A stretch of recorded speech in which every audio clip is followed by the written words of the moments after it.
안녕하세요, 여러분. 전별 변호사입니다. 네, 오늘 모의 재판 4강이죠. 이제 우리 연휴 전까지 마지막 강의인데요. 여러분. 제가 피고 측 대리인들이 올려주신 그 답변서 봤거든요. 진짜 훌륭하시더라고요. 너무 고생한 흔적이 많이 보여서 정말 잘했다는 말씀을 드리고 싶고요. 마찬가지로 원고 측도 그렇고 피고 측도 그렇고 제가 시간을 많이 못 드렸는데 정말 그 시간 동안 충실히 작성을 해주셔서 다시 한번 감사하다는 말씀을 드립니다. 그리고 원고 측이든 피고 측이든 마찬가지이고 재판부도 이제 마찬가지인데요. 제가 좀 일부러 꼼꼼하게 여러분들의 서면을 첨삭을 하고 있어요. 사실은 그냥 스쳐 지나갈 수도 있는 부분이긴 한데 나중에 여러분이 실무에 나가시거나 여러 가지 시험을 보신다거나 할 때 이제 조금 세부사항 같은 것들, 그리고 이제 이렇게 주장하면 지금 나한테 유리할 것 같지만 또 막상 유리하지 않은 부분들도 있을 수 있거든요. 그리고 약간 양날의 검인 것 같은 부분들도 있고, 그럴 때에는 그 부분들을 좀 짚어주고 넘어가는 게 여러분 실무에 조금 도움이 되겠다라고 생각해서 제가 굳이 좀 꼼꼼하게 보고 있어요. 그러니까 이렇게 뭔가 제가 말씀드린 사안들이 내가 크게 실수해서라기보다는 이렇게 좀 수정을 하면 여러분 서면이 더 좋아지겠다는 취지로 제가 말씀을 드리는 거니까 그렇게 생각을 하시고 한번 이 수업을 같이 진행을 했으면 좋겠습니다. 자, 우리 4강 한번 볼까요?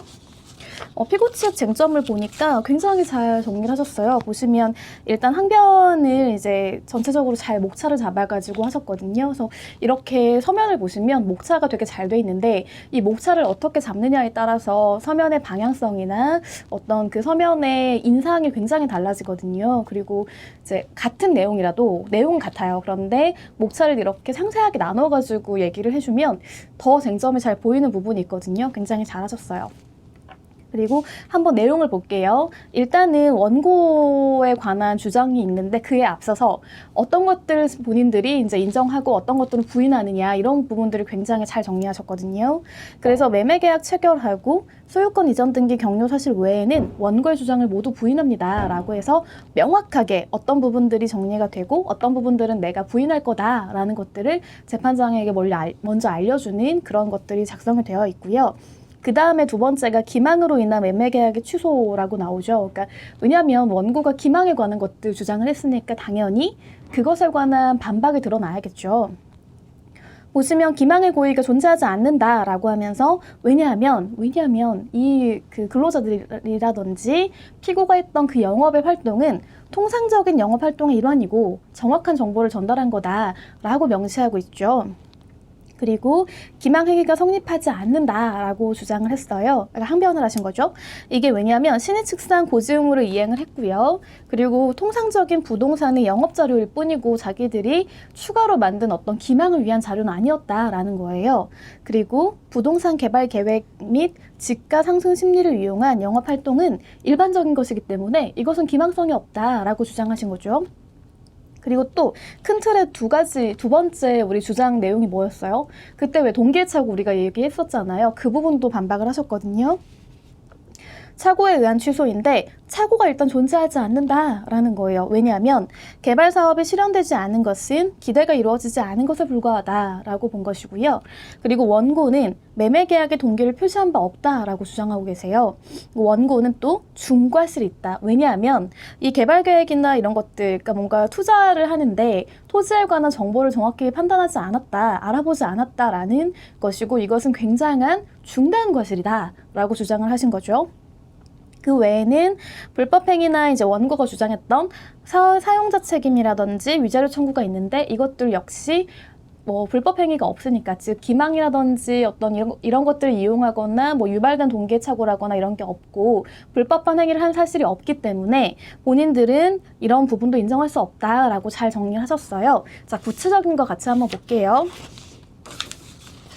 답변서 봅시다. 이 보시면 제가 이제 피고 측 서면을 보면서 굉장히 좀 뭔가 되게 잘 작성하셨구나, 굉장히 수업을 열심히 들으셨구나라고 생각했던 게 제가 몇 가지 원고 측 대리인들 굉장히 잘 작성하셨지만 형식적인 부분이나 이런 것들 조금 보완되면 좋겠다 이렇게 말씀드린 거 있잖아요. 이게 피고 측이 거의 다 하셨어요. 그래서 제가 굉장히 놀랐고 진짜 이분들이 수업을 꼼꼼히 들으시는구나 라고 생각해서 굉장히 감사한 마음이 들더라고요. 그러니까 저도 막 이런 그 중요한 것들 강의를 수강해야 하는 것들이 있어요. 근데 예전 같으면은 가서 듣는 경우들이 꽤 있었거든요. 물론 이제 가서 듣는 거에 장점도 있고 온라인의 장점도 있어요. 그러니까 저 같은 경우는 시간 활용이라는 측면에서는 온라인이 훨씬 좋죠. 그런데 아무래도 가서 직접 이제 강사님의 얼굴을 보고 이제 뭔가 강의를 듣는 것과 약간 온라인으로 강의를 듣는 거는 좀 큰 차이가 있더라고요. 집중도라든지 아니면 아무래도 뭔가 직접 이렇게 질문도 하고 싶고 그런 부분들이 있는데 그런 게 이루어지지 않아서 아쉬운 부분도 있잖아요. 근데 여러분들이 그럼에도 불구하고 굉장히 수업을 잘 따라와 주셔서 제가 너무 감사하다는 마음이 들어요. 여러분들이 뭐 원고 측, 피고 측 다 마찬가지로 재판부도 마찬가지일 거라고 생각해요. 실무에 가서도, 그러니까 뭐 시험은 당연하고 실무에 가서도 굉장히 꼼꼼히 잘 하시겠구나 이제 그런 생각이 들고 또 여러분이 만들어갈 서면이라든지 여러분의 법조계 생활이 굉장히 많이 기대가 된다라는 생각이 들었습니다. 자, 그럼 우리 답변서 조금 더 꼼꼼히 볼게요. 자, 여기 보시면 사건 번호하고 사건명 있잖아요. 그리고 원고 피고 잘 작성해 주셨는데 이제 이 부분에서 굉장히 잘하셨어요. 그러니까 간혹 우리가 소장에는 예를 들면 원고의 뭐 그 인적사항이 전부 기재가 되는 경우들이 있잖아요. 그런데 여기 답변서에는 원래 기재하지 않아요. 네, 이제 이거를 확인하지 않으시면 답변서에 마찬가지로 기재하시는 분들이 있는데 기재 안 하신 거 굉장히 잘하신 거예요. 다만 여기 보시면 소송대리인에 관해 작성을 좀 하셨잖아요. 근데 이 부분도 마찬가지예요. 원피고에 대한 어떤 인적사항을 작성하지 않는 것과 마찬가지로 이 소송대리인에 관한 이 주소나 이런 것들 있잖아요. 요것도 답변서에 별도로 기재하지 않는 게 일반적이거든요. 그러니까 왜 그러냐라고 하면 이게 명확한 이유는 없어 보여요. 왜냐하면 원고 측도 소장을 제출할 때 위임장을 제출을 하거든요. 마찬가지로 그 위임장에는 원고 대리인의 모든 내역이 다 나와 있잖아요. 그렇지만 소장은 작성을 해요. 그런데 피고는 답변서가 제일 처음 이제 법원에 현출하는 서면이잖아요. 그럼에도 불구하고 위임장에만 이제 그 정보들이 기재되어 있는데 이 정보를 이용하는 것이고 여기에는 기재하지 않아요. 그러니까 이 부분 좀 알아두시고 나중에 어디 제출하실 때는 요거 삭제해가지고 제출하세요. 자, 위 사건에 관하여 피고의 소송대리인은 다음과 같이 답변합니다. 라고 하면서 청구 취지 있었잖아요. 원고가 제출한. 그럼 거기에 대한 답변을 먼저 하는데 이 사건 전부 부인이잖아요. 그러니까 당연히 원고의 청구를 모두 기각한다. 라고 주장하셔야 되는 것이고 소송 비용은 원고가 부담한다. 라는 게 일반적이에요. 근데 이 사건하고 달리 만약에 일부만 우리가 인용하는 경우가 있을 수 있잖아요. 그렇다면 이 청구 취지에 관한 답변에서 1을 작성을 하시고 이 부분은 우리가 인용을 하나 이거 외에 어떤 부분은 부인합니다 라든지 이런 취지를 청구 취지에 대한 답변에 명확히 기재하는 것이 굉장히 중요해요. 청구 원인 한번 봅시다. 자, 여기 인정하는 사실이 있는데 이게 되게 잘 하셨다고 제가 앞서 말씀을 드렸잖아요. 그 이유가 뭐냐면 이게 답변서에 이렇게 인정하는 사실을 별도로 정리를 해주잖아요. 그러면 본인들이 앞으로 주장할 또한 항변할 만한 주장이 어떤 것인지를 명확히 알 수 있어요. 그러니까 그게 굉장히 중요하니까 잘 작성하시는 부분이 좋고요. 전반적으로 굉장히 깔끔하게 잘 작성해 주셨어요. 그래서 이분들이 인정하는 것은 매매계약 체결된 사실하고 등기 격려 사실 외에는 나머지 사실은 다 부인합니다. 라고 작성해 주신 거고요. 그 다음에 이제 본격적으로 사기 취소, 즉 기망에 관한 부분에 대해서 먼저 작성을 하셨거든요. 근데 봅시다. 여기 보면 원고 주장의 요지가 먼저 있어요. 이거 사실은 굉장히 앞과 같은 취지에서 잘 작성하신 거예요. 가끔 이제 답변서 보면 원고 주장에 대해 정리하지 않는 분들이 꽤 계시거든요.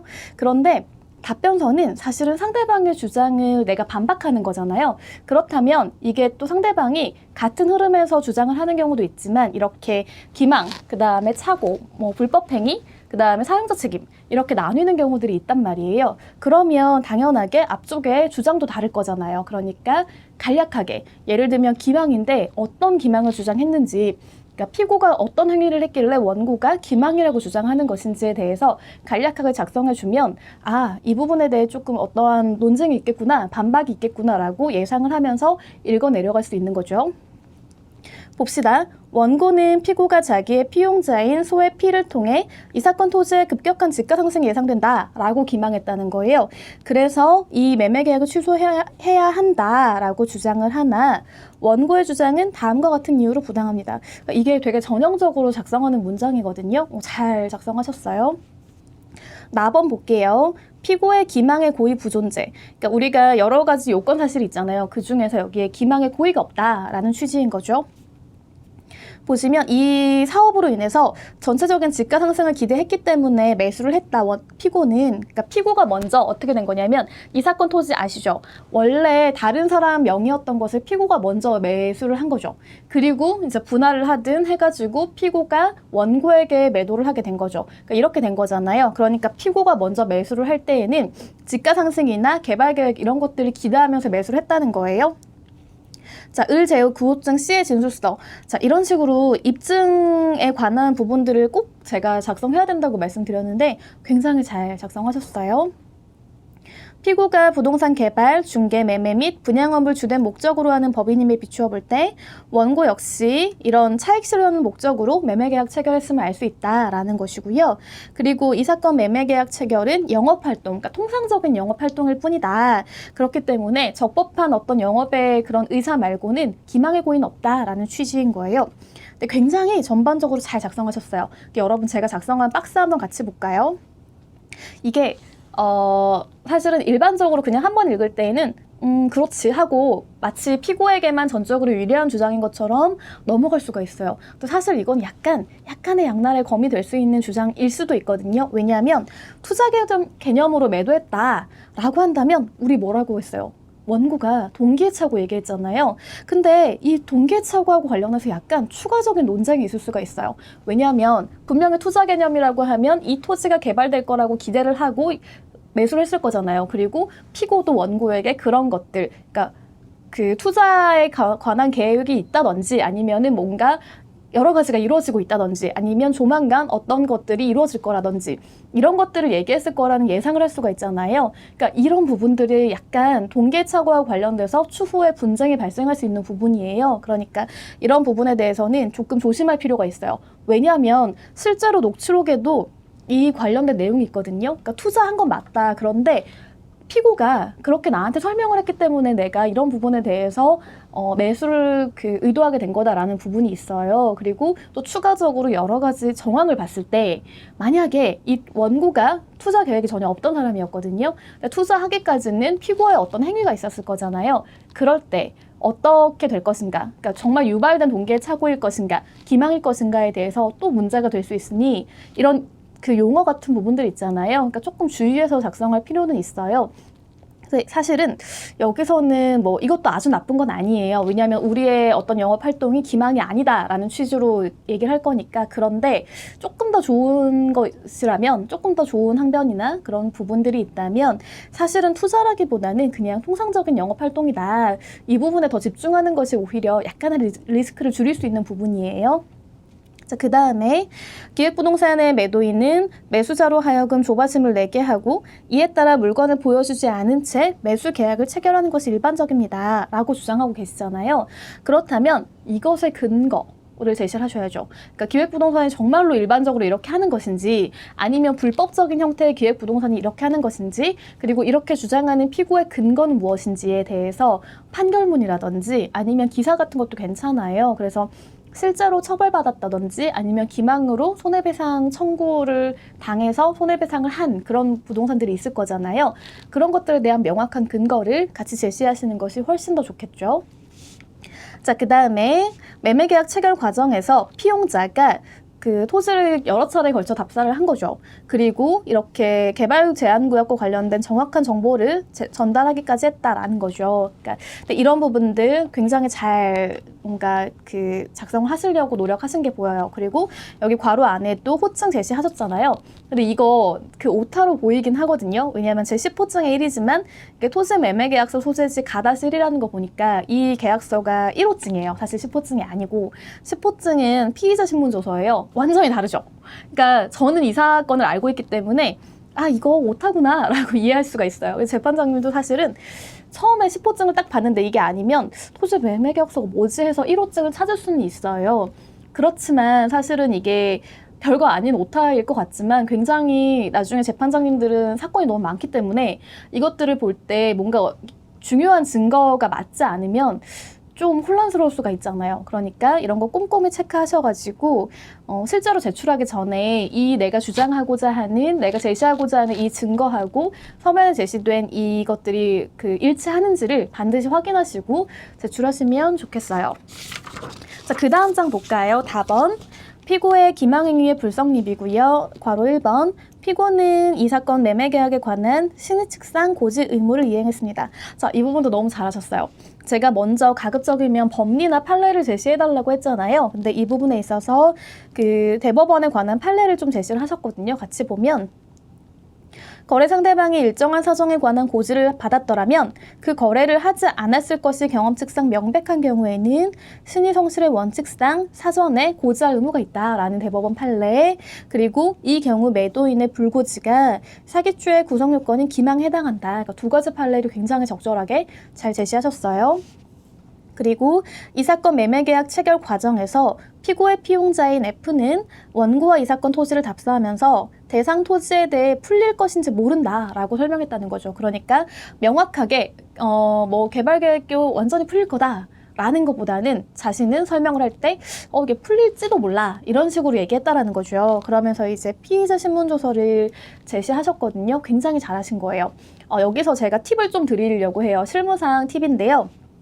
첫 번째는 이 피의자 신문조서 여러분 보셨잖아요. 어때요? 내용 굉장히 많지 않나요? 그러니까 다른 것보다 뭐 한두 장으로 이루어진 게 아니고 우리가 보통 1페이지는 여러분 아시잖아요. 그 뭔가 인적사항이라든지 뭐 직업이라든지 종교라든지 이런 것들 물어보잖아요. 그러니까 굉장히 많은 페이지로 이루어지는 것이 일반적이기 때문에 그 페이지 중에서 몇 페이지에 해당하는지, 그러니까 이 말, 이러한 언급이 몇 페이지에 있는 것인지를 얘기해 주는 게 좋아요. 그리고 녹취록이나 제출하는 증거에 쟁점하고 관련된 중요한 자료가 있을 수가 있잖아요. 그럴 때는 이 부분을 캡처하거나 혹은 별도로 이렇게 작성을 해요. 타이핑을 하는데 표 안에 넣어가지고 서면에 현출시킬 필요가 있을 때가 있어요. 그러니까 다 필요한 건 아니에요. 왜냐하면 이게 넣지 않아도 그냥 피해자 신문조서 보면 확실히 알 수 있는 경우가 있고요. 아니면 이미 서면의 내용이 너무 많아요. 그래서 좀 간략히 정리하거나 그럴 필요가 있을 때 이것들을 넣어버리면 양이 너무 늘어나잖아요. 불필요하게. 그러니까 항상 그럴 필요가 있는 건 아닌데 간혹 정말 중요한 쟁점이거나 좀 필요한 것들, 아니면 내가 이 부분 증거가 너무 중요하다고 판단이 돼서 재판장님께 꼭 이걸 보여주고 싶은 거예요. 그럴 때에는 뭔가 별도로 캡처하거나 표에 안에 넣어가지고 뭔가 작성하시는 것이 좋겠죠. 예를 들면 계약서 본문에 중요한 사항이 있을 수가 있고요. 뭐 우리 그 특약 사항들 나오잖아요. 그런 거라든지, 아니면 녹취록에 그 기망에 관한 결정적인 부분, 그러니까 이제 피고니까 이건 기망이 아니다라는 결정적인 부분이 있을 수가 있어요. 그렇다면 그 부분을 넣어야 되는 거죠. 그죠? 이런 부분이 있고요. 또한 이 사건 매매계약서의 계약 조항 중 제8조. 자, 이게 너무 중요해요. 잘 찾으셨어요. 자, 볼게요. 그런데 이것도 약간의 양날의 검이 될 수 있거든요. 볼게요. 이 사건 부동산의 개발 계획이 국가, 지자체의 정책 및 사정에 의하여 다소 변경 또는 지연될 수 있음이 명료화되었다라고 하시면서 호칭 제시 잘하셨어요. 그렇기 때문에 신의 측상 고지 의무를 피고가 이행했다라는 거죠. 그러니까 굉장히 적절한 주장이고 입증이고, 특히 제8조는 실제 소송에서도 중요한 그 증거들, 그러니까 중요한 주장과 이렇게 맞닿아 있는 증거였어요. 자, 근데 제가 왜 이걸 양날의 검이라고 했을까요? 원고 측 한번 생각해 보시겠어요? 이게 제가 왜 이것들이 조금 원고에게 유리한 증거로 이렇게 작성될 수도 있겠다라고 말하는 이유를 혹시 알겠어요? 자, 여기 보시면 원고 측에서는 여기 보면 다소 변경 또는 지연이라고 나오잖아요. 이 다소라는 말은 뭐예요? 약간이라는 거잖아요. 그러니까 이렇게 실제로 개발 계획이 아예 진행이 안 되고 아무것도 일어나지 않는 그런 상황이라기보다는 개발 계획이 진행은 될 거다. 그러나 약간의 방향성이 다를 수 있다라는 취지로 더 읽히지 않나요? 그러니까 그렇게 원고가 주장할 수도 있는 거예요. 그러니까 뭐 이게 아주 결정적인 증거, 누구한테 더 유리할 것인가에 관한 것은 이 문구 하나로만 보긴 좀 어렵고 이 사건 전체적인 증거라든지 이런 것들을 봐서 재판장이 판단하겠죠. 그렇지만 이게 피고가 주장하는 것처럼 100% 피고에게만 유리한 것도 아니고 또 100% 원고에게만 유리한 것도 아니에요. 그러니까 이렇게 이런 약간의 논란이 있을 수 있을 때에는 내가 이 계약서의 문구를 어떻게 해석하고 어떠한 증거와 더불어서 내가 주장을 할 것인가, 그런 것들을 좀 명확히 알 필요가 있거든요. 자, 특히 여기서 여기 보면 계약 내용에 따른다 하더라도 다른 증거들과 함께 종합적으로 판단해 볼 때 기망이 아니다라고 보긴 좀 어렵다라고 원고가 얘기할 수 있잖아요. 그러니까 이 부분에 관해서 한번 원고 측도 생각을 해보세요. 제가 이제 굳이 지금 원고 측 얘기까지 같이 하는 이유는 원래는 이제 원래 소송은 답변서를 제출하면 이거에 대해 원고가 반박하는 서면 제출할 거잖아요. 준비 서면. 그럼 피고가 마찬가지로 원고 서면을 받아보고 나서 본인이 반박을 하고 또 추가로 주장하고 싶은 부분도 주장을 하게 되죠. 그리고 나서 재판장이 판단을 하는데 우리는 그렇게 시간적 여유가 많지 않으니까 원고가 소장 제시하고 제출하고 그 다음에 피고가 답변서 제출하고 그 다음에 이제 판결문 이렇게 가잖아요. 그래서 여기 이 지금 답변서뿐만 아니라 이 답변서를 보고 원고가 어떻게 얘기할 수 있는지 혹은 피고가 더 어떤 식으로 주장할 수 있는지에 대해서 제가 조금 더 추가적으로 말씀을 드릴 거예요. 그러니까 재판부는 이제 물론 당연히 원고와 피고가 제출한 증거들을 꼼꼼히 보고 판단을 내리셔야 될 텐데 그럴 때 법리는 똑같잖아요. 양측에서 주장하는 법리는 거의 똑같아요. 그럴 때 이 원고와 피고가 제시하는 증거들이 어떤 것들이 더 사실에 부합하느냐 그리고 어떤 것들이 쌍방의 주장에 더 부합하느냐 이런 것들을 좀 꼼꼼히 확인해 보세요. 자, 그 다음 우리 봅시다. 2번. 피고가 원고에게 이 사건 토지 매수를 위해 제시한 자료는 통상적인 부동산 영업 자료에 불과합니다. 즉, 기망의 자료가 아니라는 거죠. 그러니까 전반적으로 지금 보면 굉장히 꼼꼼하게 잘 작성하고 있죠.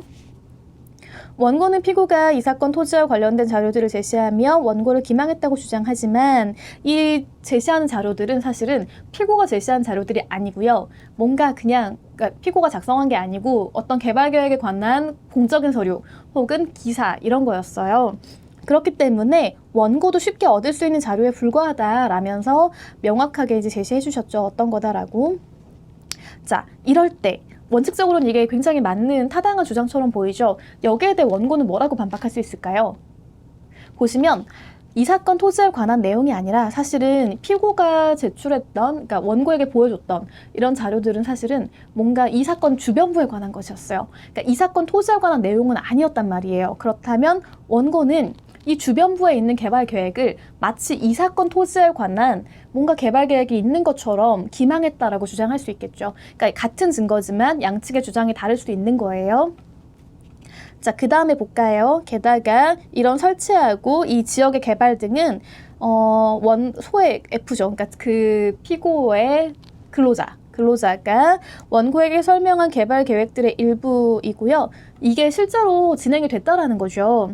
굉장히 좋은 주장이기는 해요. 왜냐하면 기망이 아니다라는 것들을 입증하는 굉장히 강력한 증거가 될 수 있거든요.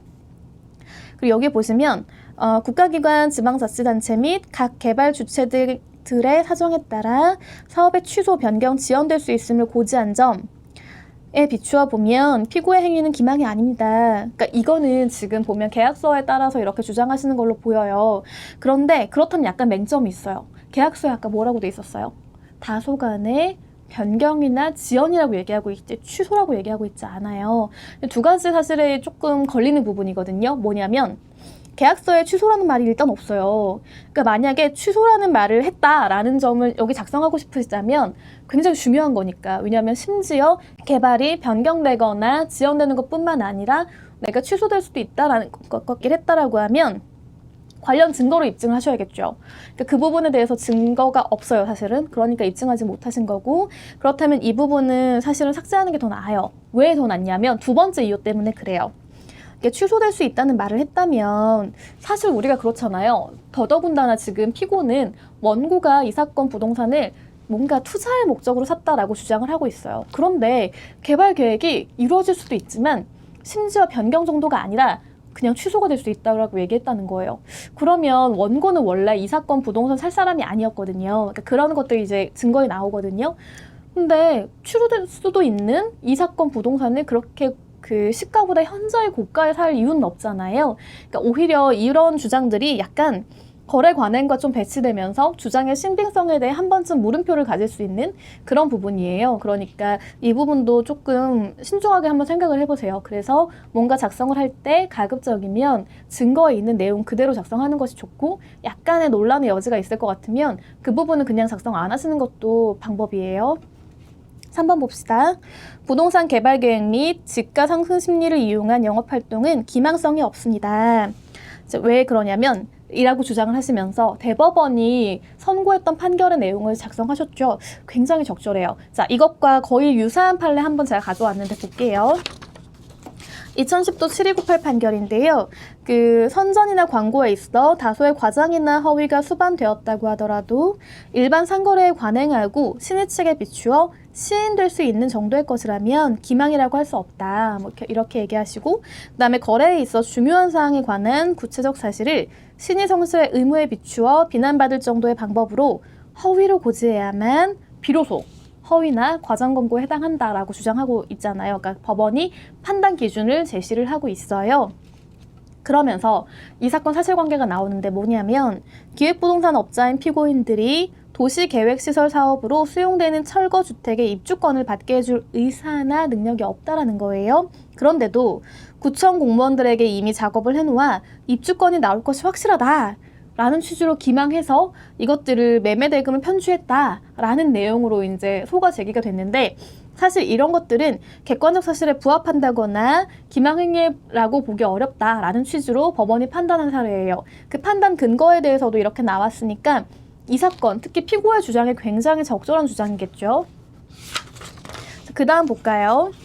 그리고 이렇게 뭔가 개발 계획에 관해서 지금 피고가 뭐라고 하고 있냐면 이런 기대감 있죠. 개발이 될 거다라는 거. 정말 개발이 될까? 개발이 안 되지 않을까? 이런 것들을 평가하는 것은 투자자나 매수인의 몫이라는 거예요. 이 피고하고 원고 사이의 매매계약 체결 과정을 다시 한번 살펴본다면 이라고 하면서 피고의 피용자였던 소의 F가 그 주변 개발 가능성을 언급했다는 거죠. 동시에 이 해당 그 부동산이 개발 제한 구역이 있고 다만 이러이러한 사업으로 그 지역의 개발 제한 구역이 풀릴 가능성이 있다는 것만 언급했다라는 거예요. 그러면서 역시 피의자 신문조서 제시하셨죠. 자, 봅시다. 근데 여기서 보면 약간 본인이 했던 주장하고 살짝 모순된다라고 원고가 주장할 수 있는 부분이 있어요. 그게 뭐냐면 계약서에는 위 부동산의 개발 계획 등은 다소 변경 또는 지연될 수 있다라는 점이 일단 명시가 되어 있고요. 그 다음에 피고가 자기가 이런 설명했다는 거 자인하고 있잖아요. 그죠? 그렇다면 여기서 개발 가능성을 언급을 했고요. 일단. 그리고 개발 제한 구역이 풀릴 가능성이 있다는 것은 약간 모순되는 주장이 될 수 있지 않겠어요? 왜냐하면 이미 이 개발 계획이 있기 때문에 이것이 변경되거나 지연될 수 있다는 것이 더 문헌상 맞는 내용이잖아요. 이걸 심지어 피고가 자기가 설명했다고까지 얘기했으니까. 그런데 여기서는 그 정도는 아니고 그냥 개발이 될 수 있는 가능성만 언급했다라는 부분으로 읽힐 수 있거든요. 그럼 약간 악파고 주장이 살짝 다른데? 라고 원고가 얼마든지 파고들 수 있는 부분이 될 수 있어요. 계약서에 따르면 이제 피고가 이 사건 부동산에 대한 개발 계획이 존재한다라는 내용을 설명했다는 내용으로 해석될 가능성이 매우 높다. 그러니까 차라리 뭐 이것도 아주 나쁜 선택은 아니었지만 조금 더 적절하게 주장을 우리가 해보자고 한다면 부동산 개발 계획에 관해서 어떠한 설명을 피고가 했었는지 실제로, 그리고 이 설명이 원고에게 했던 피고의 이 설명이 왜 통상의 영업활동에 해당하고 그래서 기망이 아닌 건지를 조금 더 구체적으로 설명했다면 더 좋은 서면이 되지 않았을까, 이런 생각을 좀 해보게 되거든요. 그러니까 지금도 잘 작성하셨지만 이런 부분들을 좀 같이 고민하면서 나중에 실무에서 조금 서면을 작성하시면 더 좋겠어요.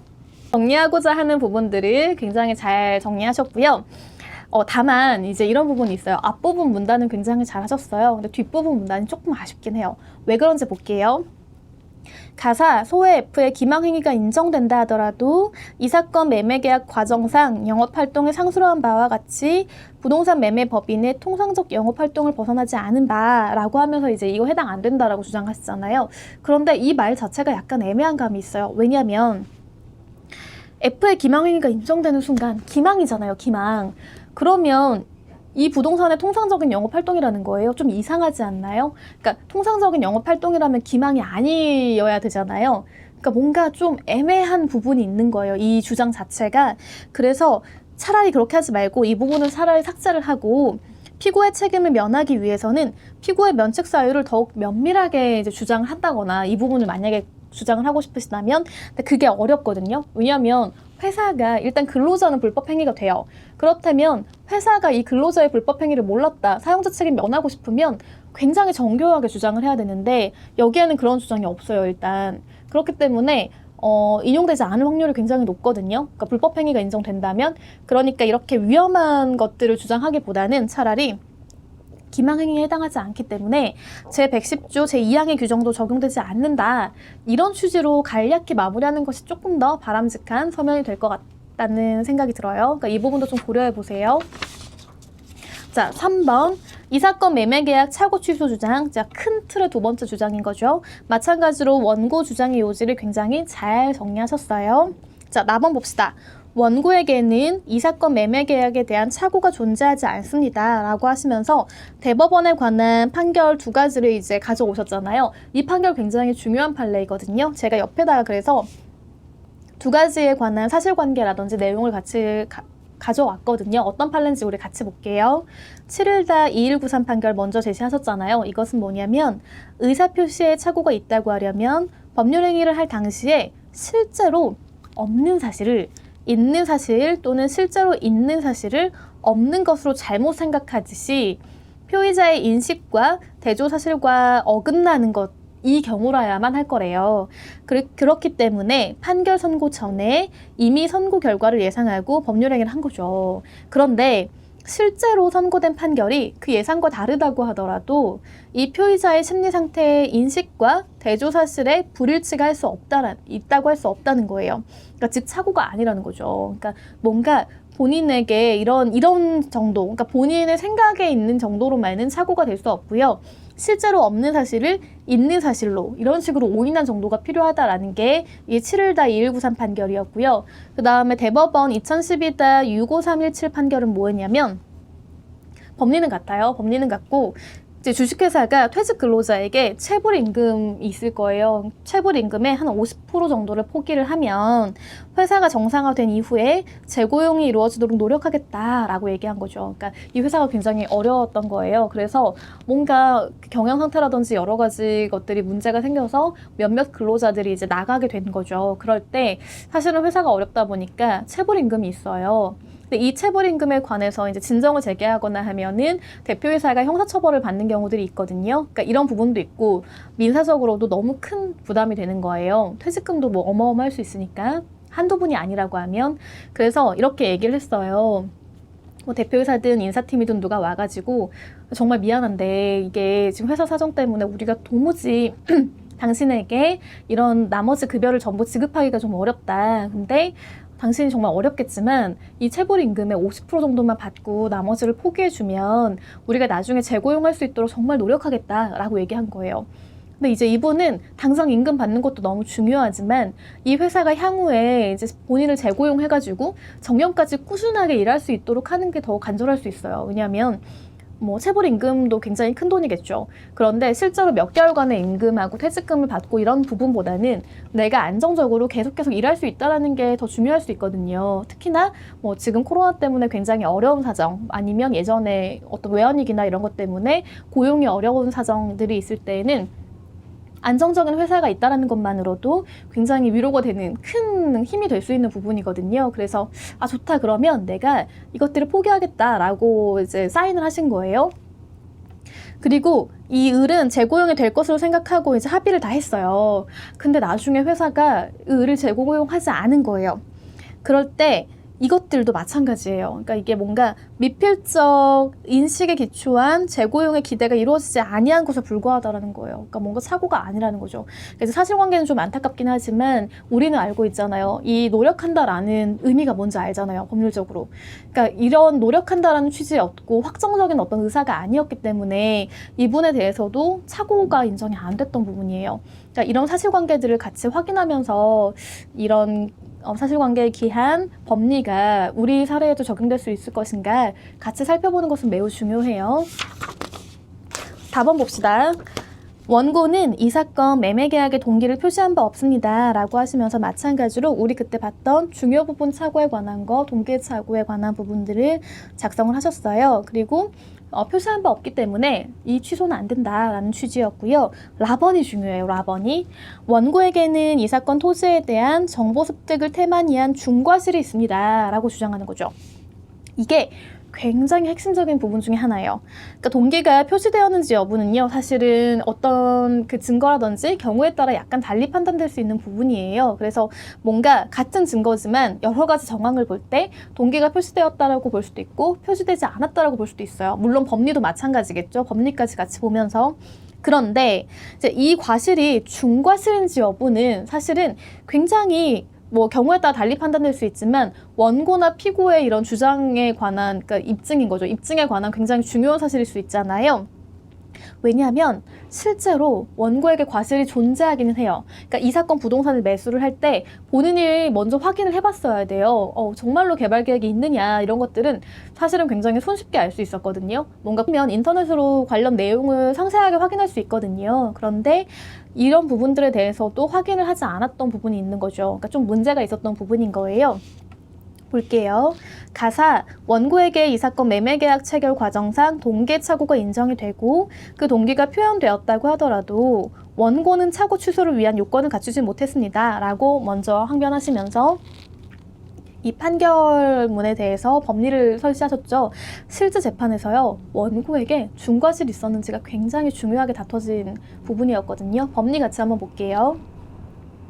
착오에 의한 의사표시에서 취소할 수 없는 표의자의 중대한 과실이라고 하면 표의자의 직업이나 행위의 종류, 목적 등에 비추어 보통 요구되는 주의를 현저히 결여하는 것을 의미한다.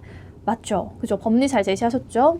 그 다음 볼게요. 원고와 피고는 이 사건 매매계약서에 이렇게 이의를 제기할 수 없다든지 다소 변경 또는 지연될 수 있다든지 이런 내용 삽입했고 원고가 동의했다라고 나오죠. 왜냐면 사인했으니까. 그죠? 그러면서 이제 을 제1호증이라든지 2호증이라든지 이런 것들 제시하셨어요. 그리고 원고가 개발 계획이 확정되지 않았음을 알았음에도 관할관청에 문의를 하지 않는, 그러니까 문의 등 간이한 확인 방법 등을 시도해보지 않은 것은 거액이 오가는 부동산 매매 계약이 있어 통상적으로 요구되는 주의 의무를 현저히 결여한 경우에 해당합니다. 굉장히 잘 작성하셨죠. 이렇게 보세요. 주장하고요, 법리하고요, 입증 방법. 그러니까 증거죠. 이것들 세 가지를 굉장히 잘 조화롭게 작성하셨고 이것은 굉장히 핵심적인 주장이에요. 정말 잘하셨어요, 이 부분. 그렇기 때문에 착오 취소를 주장하는 원고의 주장은 이유 없습니다. 라고 하셨고요. 그 외에 4번, 5번 마찬가지죠. 불법 행위가 없으니까 당연히 손해배상 책임도 없고 사용자 책임 없고 그리고 위자료 청구 부인한다. 그러니까 모두 기각해달라. 라고 하셨죠. 굉장히 잘하셨어요. 그리고 보시면 입증 방법도 제가 칸 좀 띄워달라고 말씀을 드렸는데 이 부분도 마찬가지로 잘 정리를 하셨고요. 뒤에 보면 제가 이제 대리인 부분에 관해서도 법무법인 있고 담당 변호사 별도로 있고 이렇게 작성이 된다. 이제 오른쪽에 좀 붙여달라고 했는데 잘 작성해 주셨고 그리고 밑에 관할 법원까지 잘 작성하셨어요. 굉장히 전반적으로 볼 때 잘 정리된 서면이에요. 그래서 이 서면 자체로도 나쁘지 않지만 나중에 어디 제출하신다면 조금 더 수정해서 완결된 형태로 제출하시면 더 좋겠다는 의견을 드립니다. 여러분 수고 많으셨어요. 또 재판부의 판결문이 굉장히 기대가 되네요. 이 말씀 드리면 굉장히 부담스러워 하시던데 지금 아무래도 연휴가 있으니까 사실은 그 이후에 수업이 아직 결정이 안 됐어요. 그래서 저도 아직 공책을 받은 바가 없지만 가급적이면은 좀 결정을 좀 빨리 해가지고 저희한테 공지 주신다고 하셨거든요. 그래서 공지가 내려오면 저도 바로 여러분께 공지를 드릴게요. 그래서 5회차부터 어떻게 진행이 될지는 별도로 제가 말씀을 드리겠습니다. 네, 여러분 고생 정말 많으셨어요. 감사합니다.